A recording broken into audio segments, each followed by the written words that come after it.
Okay, I'm finally caught up with episode 5 of Ahsoka. It took me weeks to finally catch up and get through all of, well, I was already up to season 4 already, but to finish from season 4 onwards of Clone Wars. I thought I had not seen the Clone Wars movie, but when I went to watch it, I was like, oh no, wait, I remember this. I remember my initial hatred of Ahsoka, the character in that movie, like most people, and then enjoying and getting to see the progress of her character in the series and really, really loving the progression. But yeah, I was like, oh yeah, I remember this. I remember the initial emotions that I felt about that character. And then I went through Bad Batch, but that's just because it was available and there's a lot of backstory on some of the characters that you meet in Star Wars Rebels, which I completed all that. And then immediately started on Ahsoka. I'm not gonna lie, I saw online a list of, these are the episodes you need to watch before you start Ahsoka, and it was just a bunch of episodes that she was in.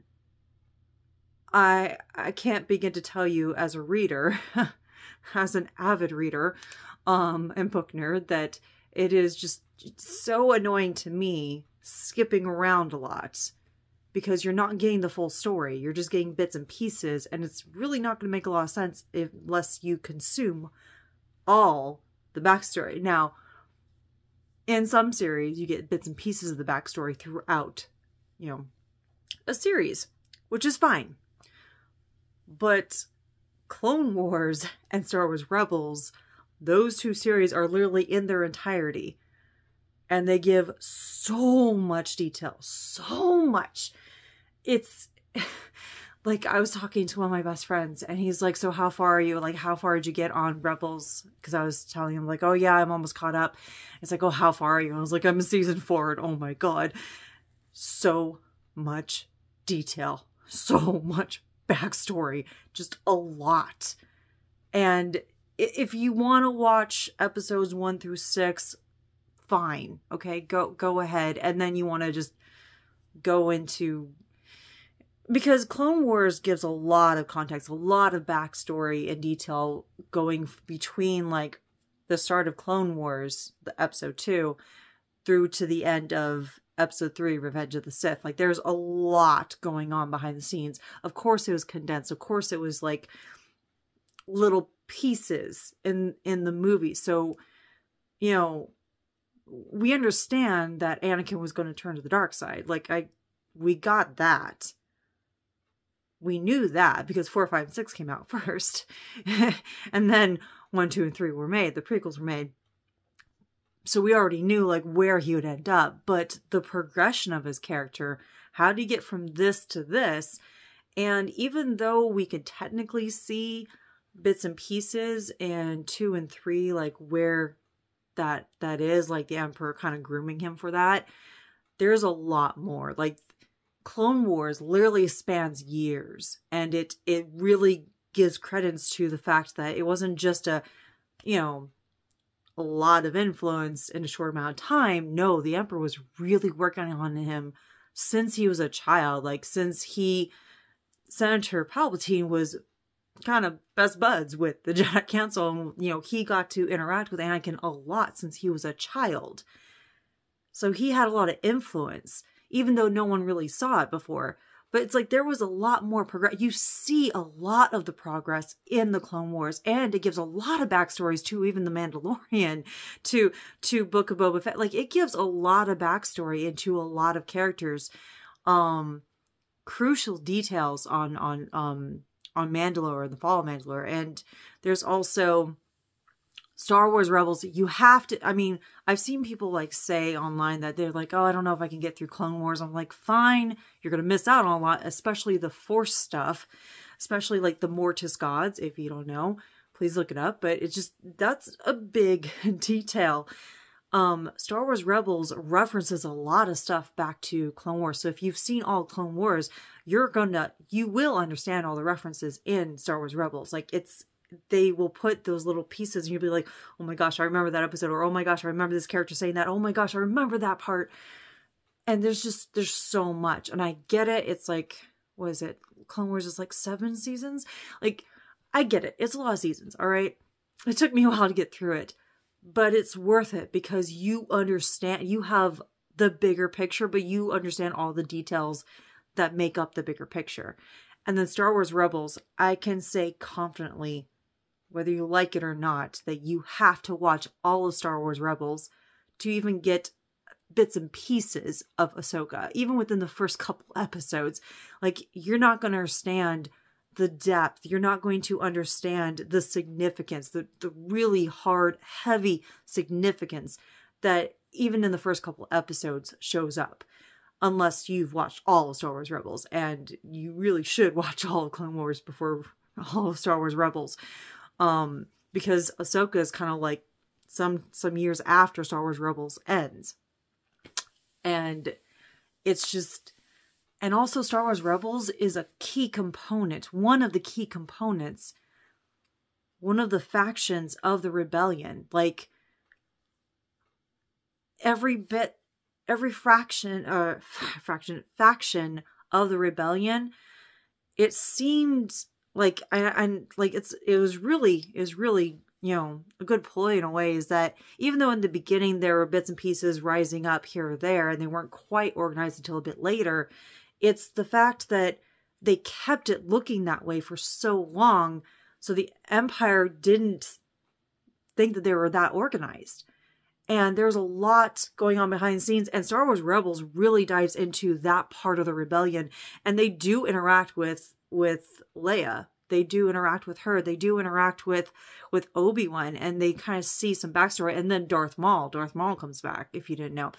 I should have said at the beginning, like, there's like so much, so many spoilers in this. But anyway, if you haven't like seen 4, 5, and 6, or 1, 2, and 3, I don't know. But anyway, there's a lot of detail. It is crucial details. There's definitely backstory on, there's also backstory on, oh my gosh, why Bo-Katan? I was trying to think of her name, like my mind blanked, but there's a lot of backstory on that, on Mandalore, like everything that I've seen in The Mandalorian and Book of Boba Fett, like, holy cow.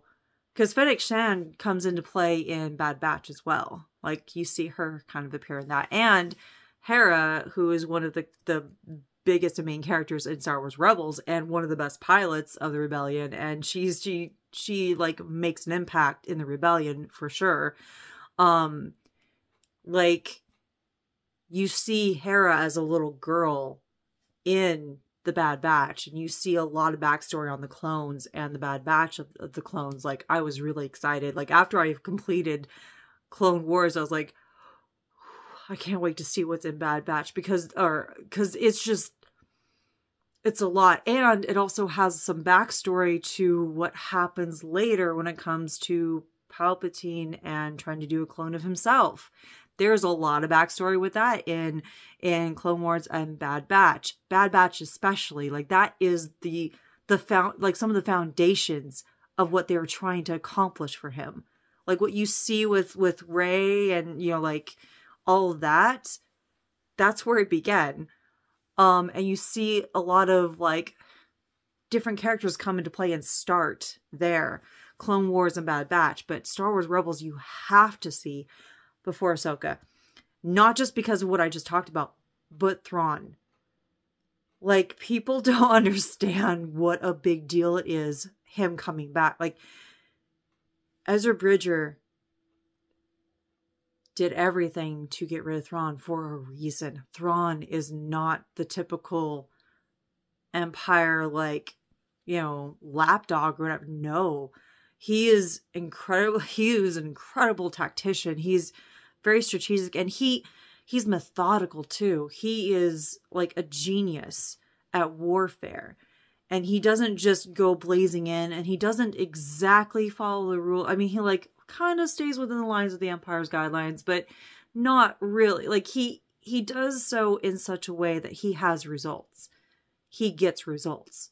It's because he is ruthless. It's because he is incredibly intelligent, and he learns and adapts and progresses throughout in alarming ways, to the point where if they didn't get rid of him, the rebellion would have been in trouble. Like, there's a reason why it was such a big deal that Thrawn had to be got rid of, and why it's such a big deal when they talk about Ahsoka, like, you know, oh, Thrawn's, you know, I heard whispers that they're trying to bring him back, or that they know where he is.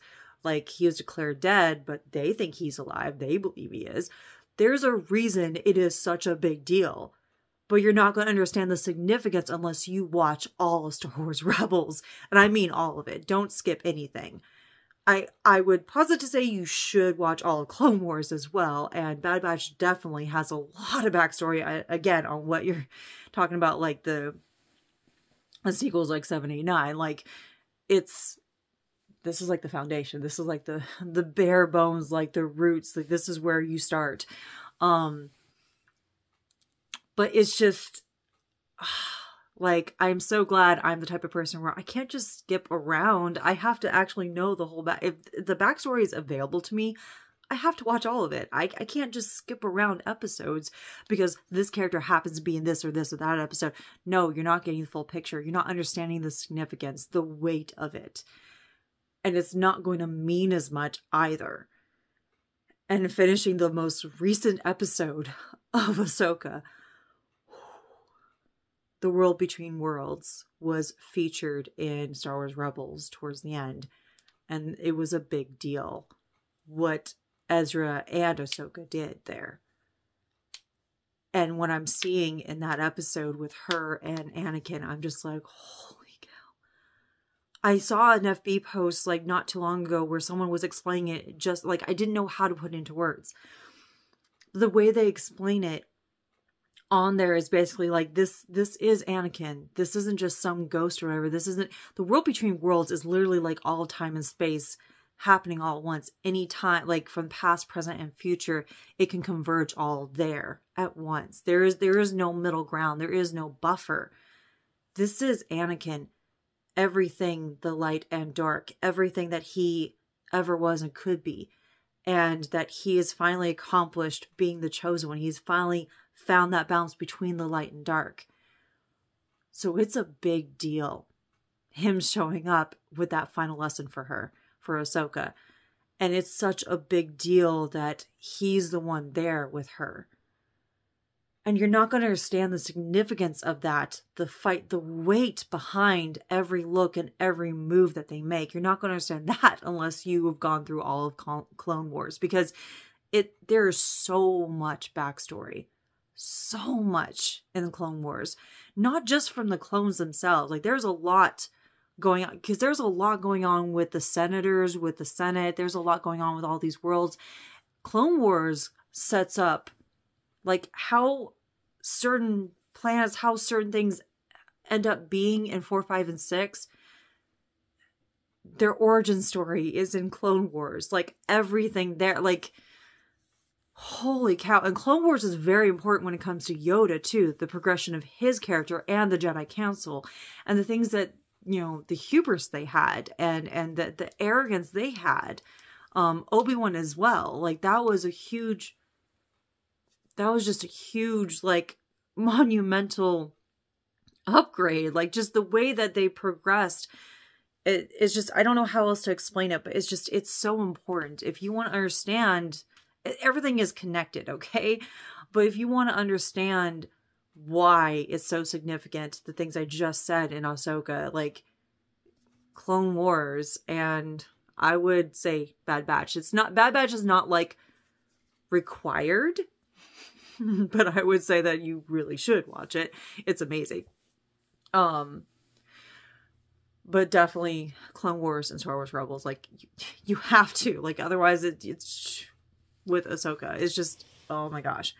I will also talk to one other thing that I saw online, where someone was arguing that either you inherently have, you know, a connection with the Force, and it's like talent or whatever, as, you know, Ahsoka's telling Sabine, like, there's, you know, there is talent, or you don't. Like, there is no, like, you can't work hard and eventually you become good or whatever as, like, being a Jedi or close to being a Jedi.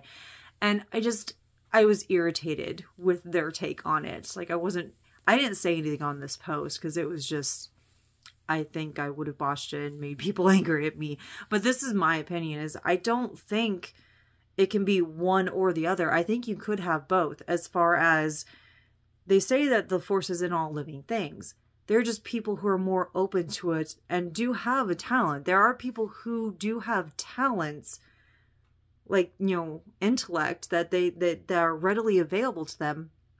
And then there are the people like me who are neurodivergent, who had to work twice as hard, but I'm also pretty smart. Like, I'm not, like, considered a genius. I can't, I'm terrible at math, for example, but I worked hard to understand what I could while I was in school. I worked very hard to understand and get decent grades. I was definitely over 3.5 at the end of high school.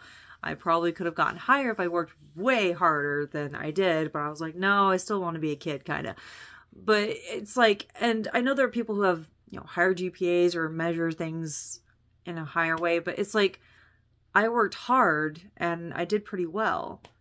I think that Sabine being Mandalorian is pretty tough to crack. Like, she's really hard, had a hard helmet, and she doesn't open herself up to a lot. So I mean, it's going to be more difficult for her to kind of open herself up to the possibility of the Force in general. There are people who have latent talents, and there may be genetics involved, such as the Skywalker twins, and such as, like, Palpatine, and, like, there's all these, like, Force users that may have better talents or are more open, and then there are people who aren't, or maybe they are in denial. And you've seen in Obi-Wan Kenobi, the series, which I also watch all of that, you also see in that where he hasn't used the Force. He's been clamping it down. He has not exercised it like the muscle that it is for him for years, for a decade.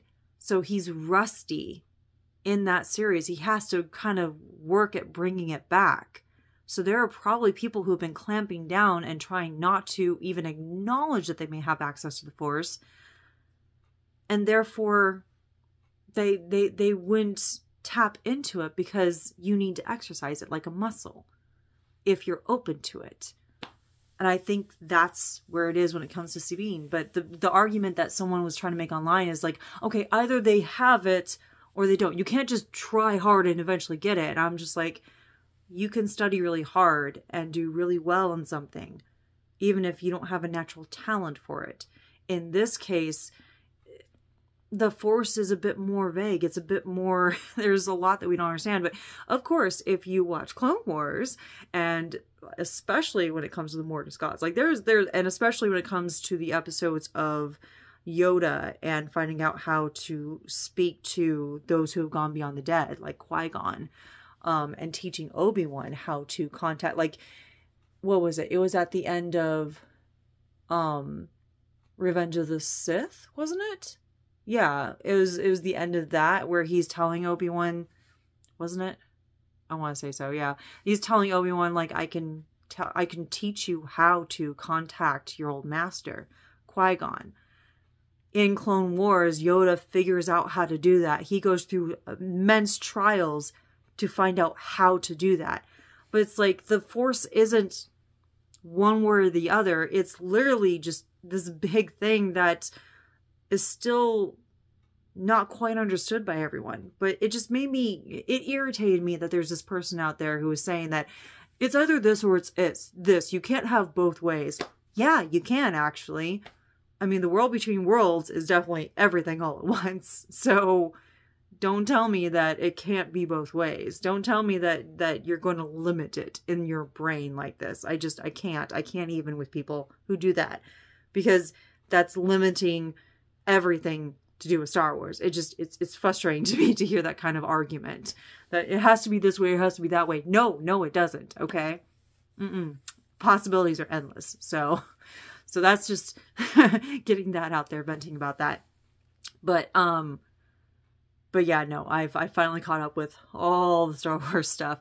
I think The only things I haven't seen are some of the Lego Star Wars like specials on Disney Plus, but other than that, I've seen pretty much, like, I've seen all the episodes. I've watched like pretty much all the series. I do think that there's definitely a startup for Andor and Rogue One and like the Solo movie. Like, there are other bits and pieces that are backstories to that as well. Even if they're not like bright and shiny neon lights like some of the other characters and their, you know, their involvement in it. But if you check out the, you know, Easter eggs in those series I just talked about, it does help set up for all those other stories. And the other thing too, people don't realize how big this universe is, and there's so many stories to be told, even though it starts center on like A New Hope and, you know, like going for like the Skywalker twins and, you know, like their journey when it comes to Vader and just, you know, the characters involved in 4, 5, and 6, and then doing the prequels. Like, there's so much. And there, you see that in Rebels, where Ezra Bridger wants to protect his homeworld. He wants to go and fight the Empire on, like, just get rid of the Imperials. He wants to get rid of all these people that are destroying his homeworld, all his people there. And he's trying, you know, he's learning what it means to be a Jedi, but also that there's more than just being a Jedi. There's more than just this. And Kanan Jarrus is definitely I'm telling you, you don't understand the significance of Jason Sinduil. You don't understand, man. You need to watch Rebels. But Hera brings it to the forefront, talking to Ezra, like, you're not the only one. How many people's planets are being destroyed? How many people have died across our galaxy? Like, it's not just you. And the rebel fleet at that time was still kind of, you know, it's still kind of gathering, it's still building. So you're seeing the inception of this faction of the rebellion. You're seeing this side of it. When you watch like Andor, you watch like Rogue One, that's another side of it. That's that other side of it. You see Mon Mothma in Rebels, it's after like she's kind of outed herself, and so now she's the target. So she couldn't openly be in the Senate anymore. So it's kind of sometime after that, and it's everything kind of comes together. But in this case, it was Hera telling Ezra that it's not just you. There's all these stories. There's all these people who feel the exact same way that you do. If we could save them all, but we can't. We are stretched too thin. Because the Empire wasn't built in a day. It took decades. And this was the buildup that Palpatine and many others worked so hard towards. Like, it was not like oh, I feel like doing this. No, they've been planning this like for a very long time, even before the clones began. Like, they've been building up to this for a very long time. That's why they masked. That's why it was almost effortless, because they did everything behind the scenes. They did it bit by bit, and they groomed people bit by bit until they could take over en masse like that. But Ezra was like so frustrated that he couldn't do anything for his homeworld. And she's like, you're not the only one. We'll do what we can. We're family to liberate your world, but you're not the only one. And that hits hard because there's so many stories still. It's a big, big universe, and it's still expanding, which is probably why I was venting. I'm like, why would you limit yourself to thinking it has to be this way or that way? Why would you do that? Like, no, do you even understand this? Ugh, okay. Anyway, definitely caught up and super excited for the next episode. And I'm just like, oh my gosh. Oh, but I don't know if I was really breathing when I saw Ahsoka and Anakin fight. I don't know if I was, it was a big deal. It was so big. Like, I don't think it would have hit me as hard if I didn't watch all of Clone Wars, if I didn't watch all of Rebels, if I didn't see what had happened. And it was so deep. It was just, oh my gosh. Ooh. And the other thing too is the world between worlds. That portal, that avenue, the Emperor was trying to get a hold of. You need to watch Rebels. You need to see all the details because it's big. Because it's like, it wasn't just that Emperor Palpatine like had Vader and he was, do this and do that.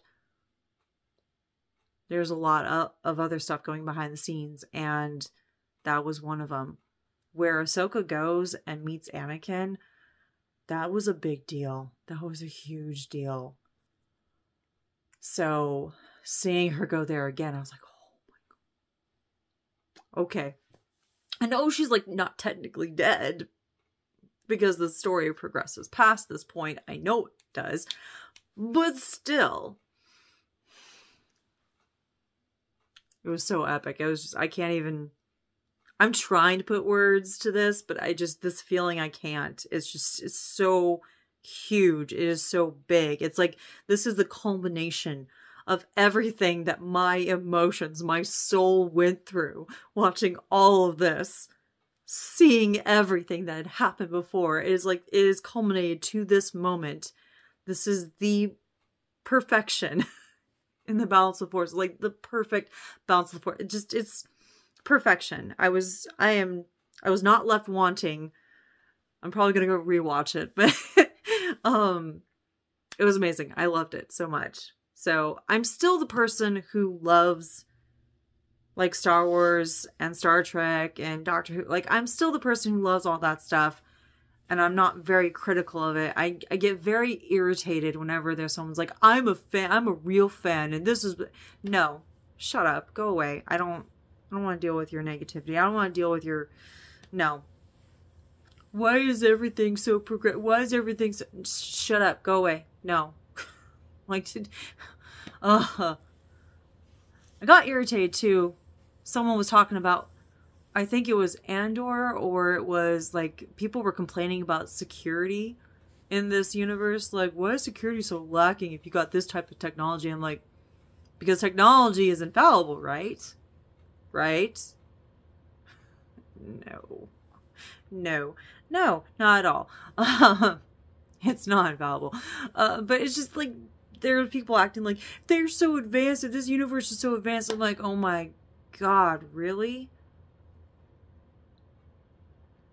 Not to mention, even though the Empire kind of took over and amassed very quickly because of how long they've been planning for it, they're also kind of stretched thin a little bit because they're mass producing stuff. So there are going to be cracks in the shields.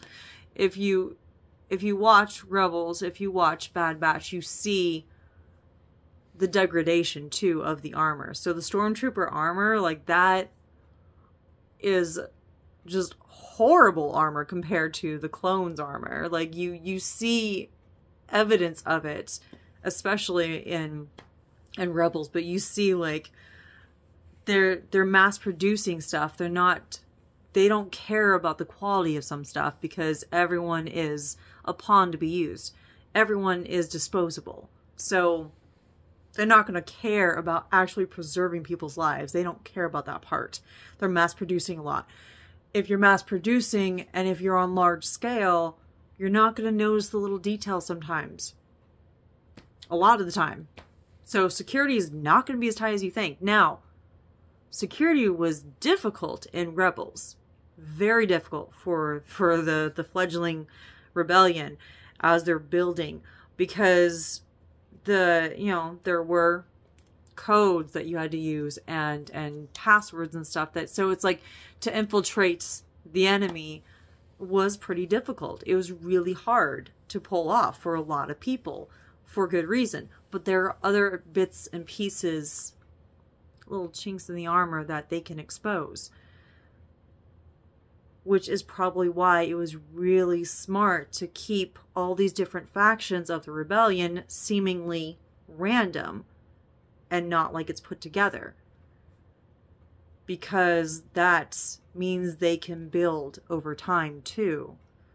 They can't just, do a heavy hitter and be like, bam, we're going to go to war to you head on. They had to be smart about it because the Empire did not come out of the blue and just like take over everything because they just were like, yeah, we're just going to do this head on. No, they were building over time. So the rebellion had to do the same. Rebellion was taken by surprise for sure. Like I say rebellion is technically republic, but no, a lot of people were taken by surprise. And again, part of it was the Jedi Council and Jedi in general with their hubris, with their arrogance, feeling like they were invincible, becoming politicians when that wasn't originally what they were supposed to be doing, and limiting themselves to a certain way of doing things without allowing any sort of flow outside of that. Not all Jedi did that, but it's just that was like the central theme that you saw when it came to the council, when it came to these people who were in charge.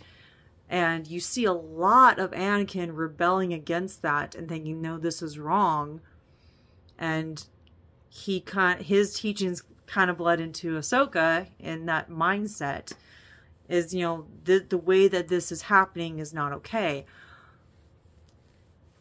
So even, I think it is a key component of Ahsoka. The only way that she survived this long is because of that mindset, because Anakin put that into her head that I have to train you, I have to teach you to survive, I have to teach you to be a soldier. You may not want to fight, but we have to. And it wasn't just for winning, it was literally to survive. But I feel like it was because he felt the Jedi Council, the Jedi themselves, were not going to survive with where their minds were at, where their mindset was. And there's just all these key elements, and it's just okay. I had a path that my brain was going, and then I just kind of stopped right there. Either way, you want the full picture of Ahsoka, Clone Wars, and Rebels, and well, pretty much everything Star Wars. Just consume it all. Just watch all of it. However long it takes, you just watch all of it because you're not going to understand like the weight of it. But all the Force stuff aside, as I said, Thrawn being the threat that he is, there's a reason. There's a reason why they're like, no. Because Ahsoka told Sabine, like, no, destroy that thing so they don't get the coordinates. She wants to get to Ezra, but damn it. Like, it would be bad. Like, Thrawn, so bad. There's so many reasons why. Like, ooh, okay. So, I cannot wait to see where this goes. I cannot wait to see the next step. Like, because I can tell there's going to be a lot of, like, I have a feeling there's going to be references with a lot of backstory that if I hadn't watched any of those other series, I wouldn't understand at all. So, I'm really glad that I'm caught up. All in all, I'm really excited, and I know that there are people who are nitpicking here or there, but whatever. I'm not going to nitpick that. I'm nitpick on other people nitpicking because they irritate me. Like, they're like this buzzing gnat, and I'm just like, stop trying to ruin my enjoyment of this. Like, I think that's what the other thing too is there are people that were really against the prequels. They're really against the way that Anakin was portrayed. And that made me upset because I was frustrated too, but not in the same way. I was frustrated because I was like, I feel like there's so much going on behind the scenes that we're not seeing. Because it looks like he went from, dorky kind of goofy nerd to rage monster. I'm like, where's the in between? What happened here? What's going on? Clone Wars fills all that in. It does. It shows you the steady progression. It is literally like you get all the filler, all the details, all the things that you want to know. So that's why I was frustrated with how Anakin was portrayed. Because I was like, no, I feel like I'm missing a key component here. Where is this? But I didn't hate his character. I didn't hate Hayden Christensen's portrayal of Anakin Skywalker and Vader. I didn't hate that. I was frustrated because I felt like there was more. I wasn't getting the full picture. And I want the full picture. So even back then, I was really mad with how people reacted. Like, I mean, there are fans that may not like how something, like, I did not like how they treated 789, because from my understanding, there's like 3 or 4 different directors or something like that. So there was no consistency between them and how they wanted to direct it. At least that's my understanding of it. And that pisses me off because I'm like, damn it, be consistent. Don't get like 5 different people in here with different visions of how you want to look. I mean, everyone did their best to, you know, act the hell out of it. So yeah, but that's what pissed me off. That aspect is what pissed me off, is because I'm just like, it didn't seem like you were very consistent because you guys were all over the place with each other and you couldn't come together. I do not like how it was not cohesive in the message. And that's probably because of all the different directors. So, like, if you're going to do something, be consistent. That's why I was like, yay, Dave Filoni is doing all these different series. Good. Keep the same guy throughout so it's consistent. It's cohesive. It's understandable across the spectrum. There we go. They did not do that diligence with 789. No. I was very irritated. I was still happy with everything that was there. I was just mad that it didn't seem consistent at points because of all the different directors and all the different people just doing things and not coming together as a team. Like, no, stop that. On the prequels, I saw episode 1 like 4 times in theaters when I was 13, okay? Like, the first time I snuck out with friends. Like, no, the second time I snuck out with friends. First time was with family, and then my late uncle, he and other family members took us another couple times after that. But like the second time is like, I was supposed to be grounded, but I snuck out with friends and I had scrounged up some money. You know, it was pretty cheap for tickets back then. So, and we went late at night. So, my sister was sleeping over someone else's house at that time. But, yeah, no, like I saw like episode 1 like 4 times in theaters, okay? And then like I watched it a bazillion times when it was, you know, it was on, I think we had DVD by then. I think my dad, I think like my dad got I think he got like, was it DVD or is it VHS? I'm pretty sure it was DVD by then. 1999, 2000, yeah. I can't even remember. I can't remember when the switch was from VHS to DVD. Shows my age right there. Or at least part of my age. But I watched the hell out of it. And I will still watch it. I've got like pretty much all the... No, not pretty much. I have all the movies. But yeah. So I was not upset by that the way that some people were. People trash talking it, and I was like, I don't believe it deserved the hate that people gave it. I really don't. There's this love-hate relationship with George Lucas from the way that he likes to handle things sometimes, some of the things that he said in the past. I can get that, where people are like, I know you're the creator, but you're like a stickler for certain things. But me being a writer as well, I can understand why I'd be a stickler about your story. And I get that people may have a lot of ideas, but if it's your story, this is part of the reason why the book series that I'm currently writing is a bit more vague and open and allows for a lot of interpretation, and for, like, I would encourage people to make fanfics of my characters. Like, I would love that. I don't anticipate becoming popular like Star Wars or Harry Potter or you know, Supernatural. Yeah, I don't anticipate being any kind of popular like that. But if it were to encourage someone, even one person, do like a fanfic of like a different version of like the main character or whatever, like, yeah, no, I'm going to have the multiverse in my series. There's going to be multiverse. There's going to be different versions. There's going to be, so if someone were to come up with a different timeline or whatever, like, yes, I would love that. I am open to that. I really want that because I want different versions. I want different interpretations than my own for all the characters and the stories and all that kind of stuff. I want there to be this broad, like, you know, but I get that people were upset because it didn't seem like he wanted to invite anything, like George Lucas didn't want to invite anything outside of his purview. But he was the creator, so I kind of understand, like, you know, him wanting to be like, no, this is what I wanted. I don't like people trying to change that. I can get that. I can understand that. But it's, overall, I'm not upset with, like, I enjoy it overall. So I'm glad I caught up. But yeah, I was like, I needed to vent about the way that some people were approaching certain things. I was just like, that's just me though. That's just my personal opinion. So I'm not speaking on behalf of Lucas or Star Wars or any of that kind of stuff.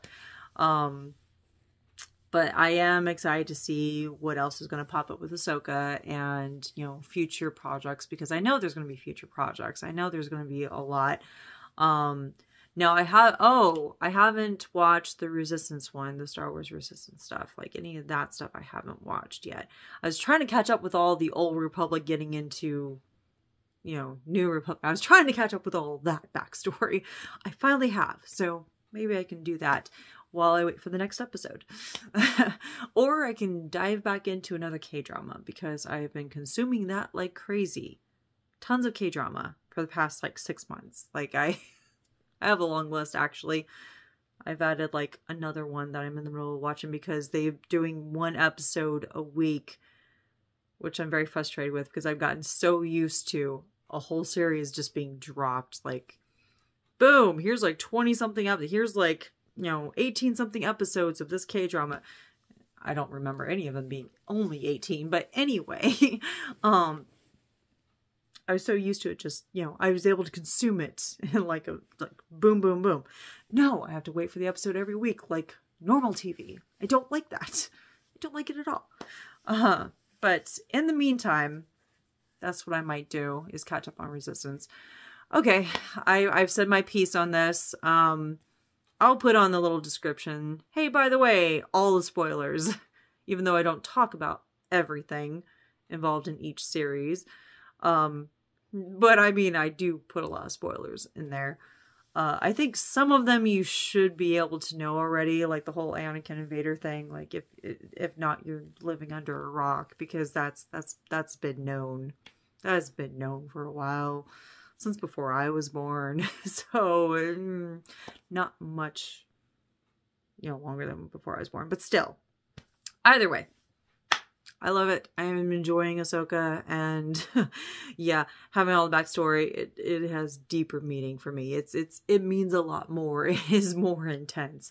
As I said, I don't think I was I think I was barely breathing in the lightsaber battle and everything going on between Ahsoka and Anakin in the World Between Worlds. It